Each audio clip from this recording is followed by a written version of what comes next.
Hello, today is Friday, June 12th, 2026.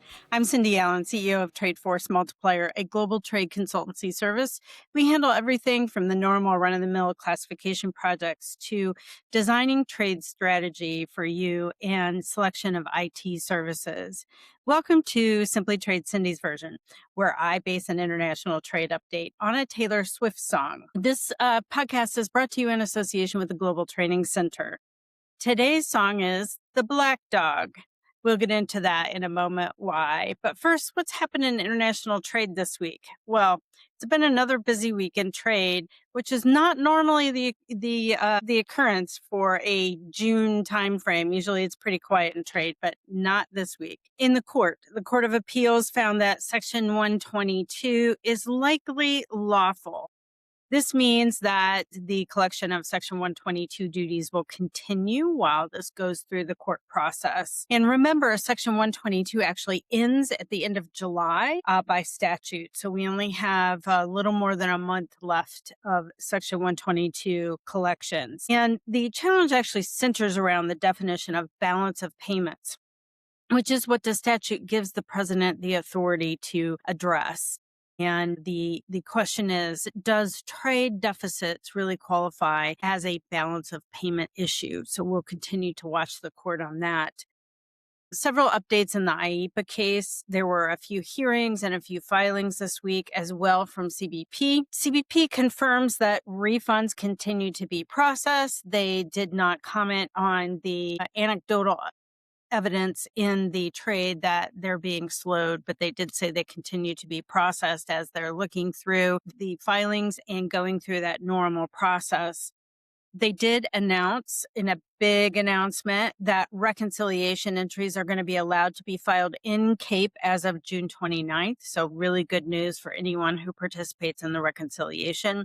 If you do take part in that program, please read the details because it does give you information about what can qualify the timing and which filing you can actually put into the CAPE process. Another big thing with the filing on the IEPA case is that CBP again reiterated that they do not believe they have the authority to refund finally liquidated entries. These are entries for which a protest has been filed or a court case has been filed, or they've just been finalized. They believe that the court needs to instruct them to refund that money and determine how those are going to be processed. They did seem to indicate that they believe that the importers should have filed either a court action or a protest to reserve their rights, and that they didn't believe that they could unilaterally refund the money, regardless of what the Supreme Court said is unlawfully collecting the money. So again, a little bit of back and forth. We'll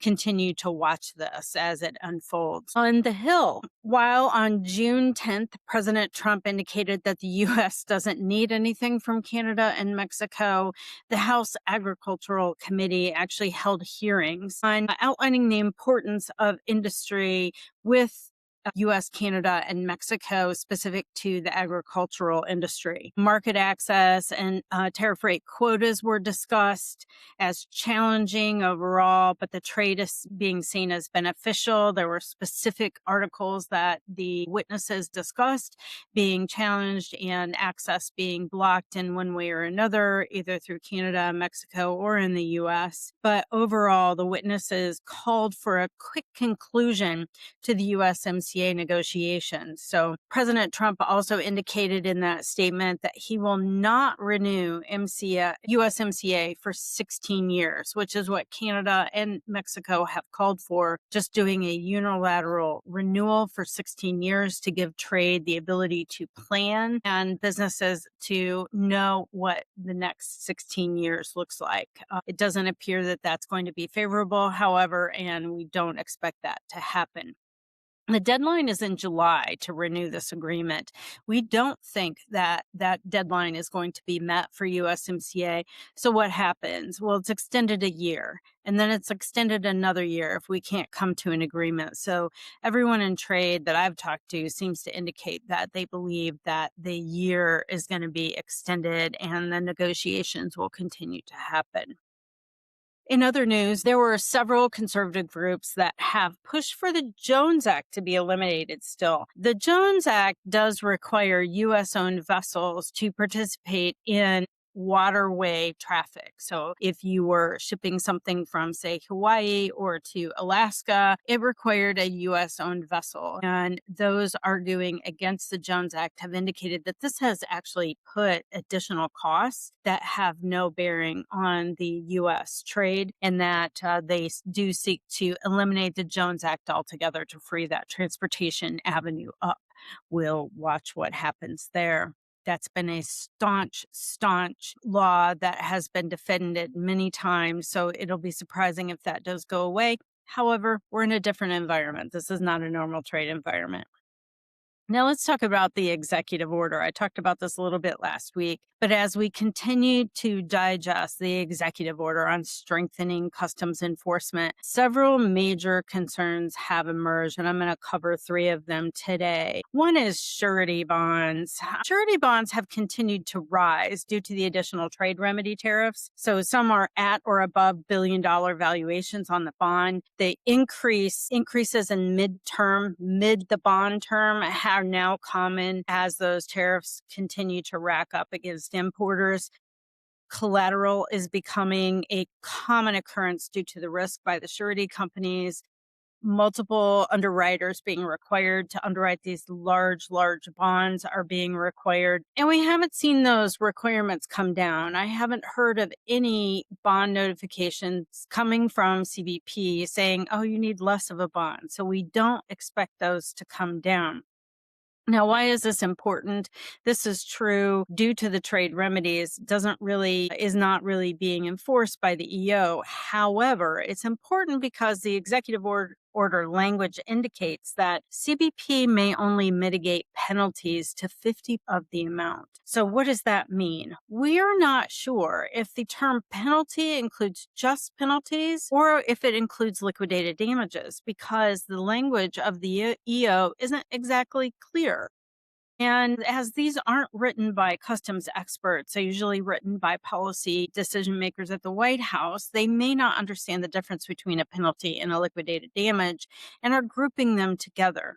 And if you have a liquidated damage that can only be mitigated to 50% and your bond is at $1 billion, any late file penalty you have or late file liquidated damage issuance that you have is going to be for the full amount of that bond. So if you have a bond that's $1 billion, they're only going to be able to mitigate 50% of that. That seems to unduly punitive to the trade. So we are going to seek some additional clarification. Several trade associations have already reached out and said, hey, we need to understand what you mean here and what the limitation is going to be, because this could severely impact not just the trade, but also impact customs' ability to work with traders. Specifically, trusted traders may violate USMCA and be adverse to some of the other agreements that we've made. So this is an unknown and undefined area right now. We don't know if those are going to cover mistake of facts, clerical error, but it seems to be these are magnified in importance and not settled.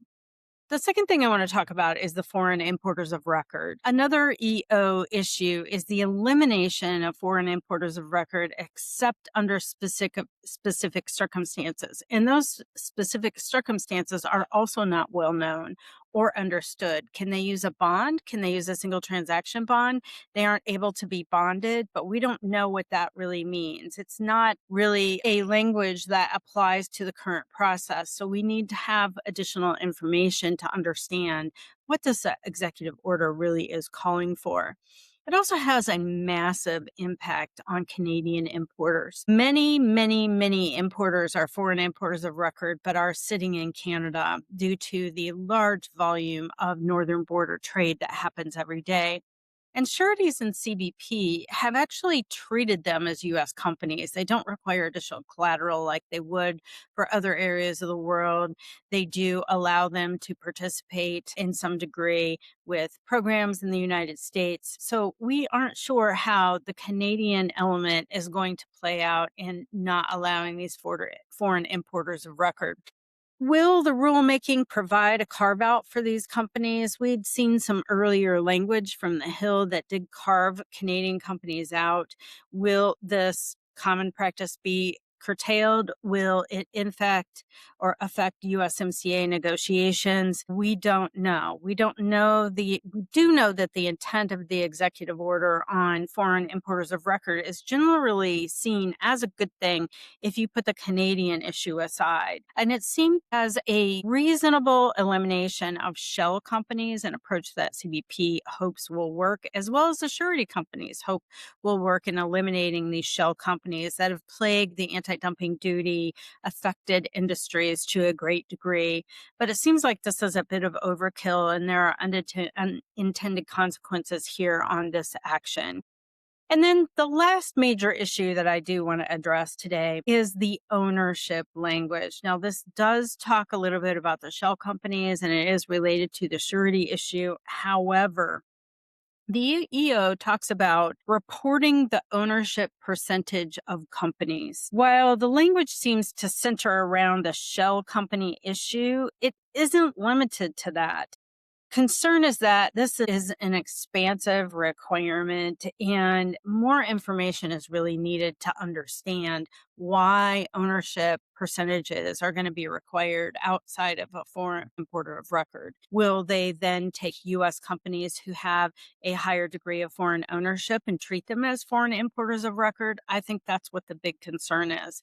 So we look forward to receiving more information on the intent of that foreign ownership declaration being required and how that will be asked and to what degree will information be required to satisfy that actual request. So the reason for the song The Black Dog, it really is centered around the lyrics. And one of my favorite Taylor Swift lyrics is from the song, and it's "Old habits die screaming." The patterns that CBP is targeting, transshipment, undervaluation, shell company IORs, foreign IORs not paying their bills, aren't new behaviors. CBP has just discovered these have been around for a long time. And CBP, for their perspective, is saying that they will have all of the tools to combat it now. And these habits need to die, even if they die screaming. But along with that is the other habits that we believe were beneficial that went along with that. This song also talks about how the singer doesn't understand how she isn't missed when an old song comes on and the new attendees don't know the words to the song that they outlined as the dream that they collectively had. So I kind of feel that we're like the trade, and we're the new attendees don't really understand that dream of free and fair trade that we all work so hard to achieve. That dream at minimum was fair trade. Businesses are just now realizing that we have given up on free trade. And now must we give up on fair trade as well and move to a more restrictive trade environment with heavy enforcements? I don't know, but I do know that these old habits are dying, screaming. We'll talk to you next week.